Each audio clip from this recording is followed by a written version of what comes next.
In a memo that I wrote to President Bush last week, I stated that this campaign will persist until our goals are met, and they are as follows.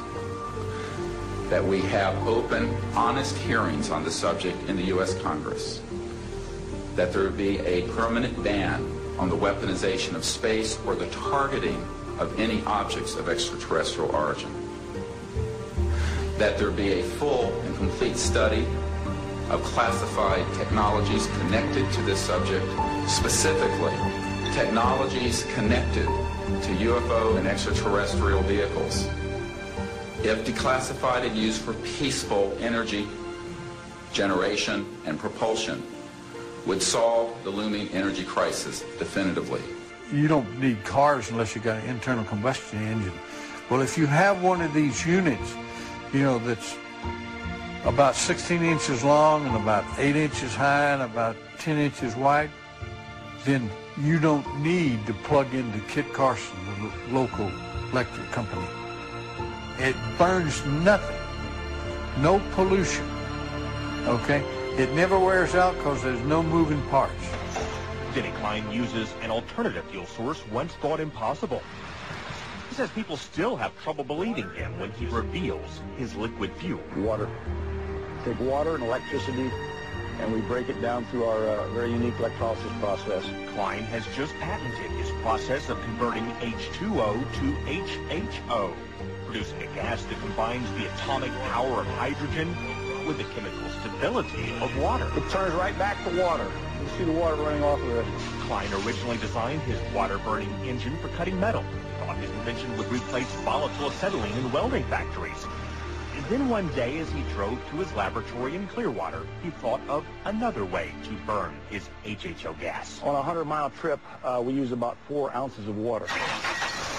Klein says his prototype 1994 Ford Escort can travel exclusively on water, though he currently has it rigged to run as a water and gasoline hybrid. Simply speaking, it can change the world by reducing our dependence on fossil fuels. These are equivalent to our... Pete Dominici is helping Klein take his hydrogen technology patents from a 2-room office in Clearwater to consumer markets around the world. You know what? Microsoft came out of nowhere, came out of the garage. Why not hydrogen technologies? The duo is already in negotiations with one U.S. automaker and the U.S. government.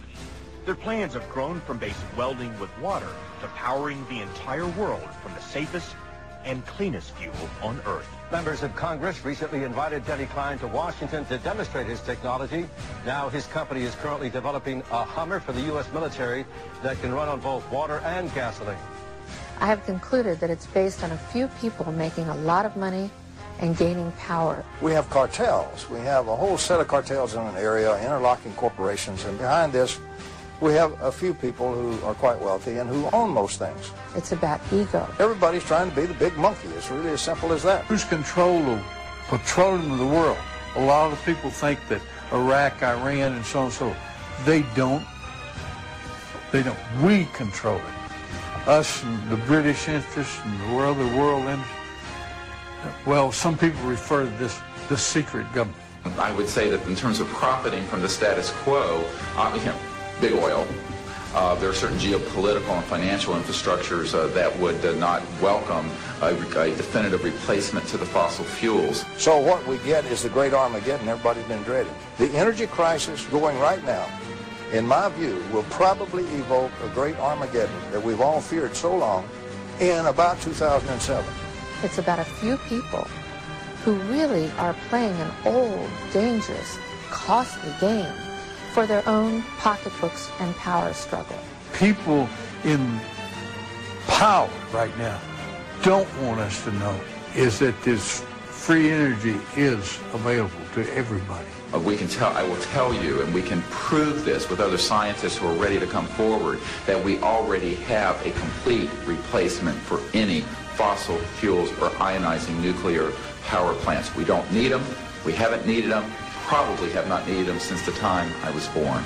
The, quote, cover-up of this issue that has been going on for the last 50 years is probably the biggest single threat to our democratic society. This is the greatest strategic threat to survival of the United States and, in fact, of civilization itself.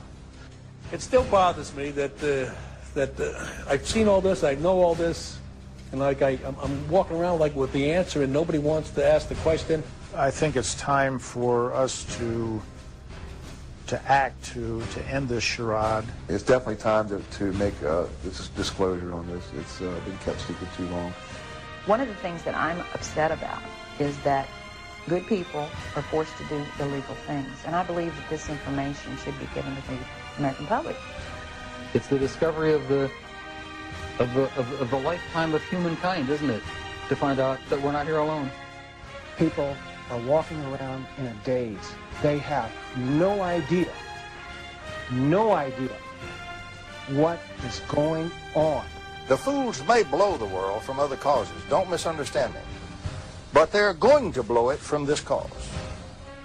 A shadowy government with its own Air Force, its own Navy, its own fundraising mechanism, and the ability to pursue its own ideas of the national interest, free from all checks and balances, and free from the law itself. Whatever activity is going on, to the extent that it is a clandestine group, a quasi-government group, a quasi-private group, it is without any type, as far as I can tell, of high-level government oversight. And that is a great concern. We have contact with aliens not originating from some foreign country, but from some other solar system. And I have been a party to that.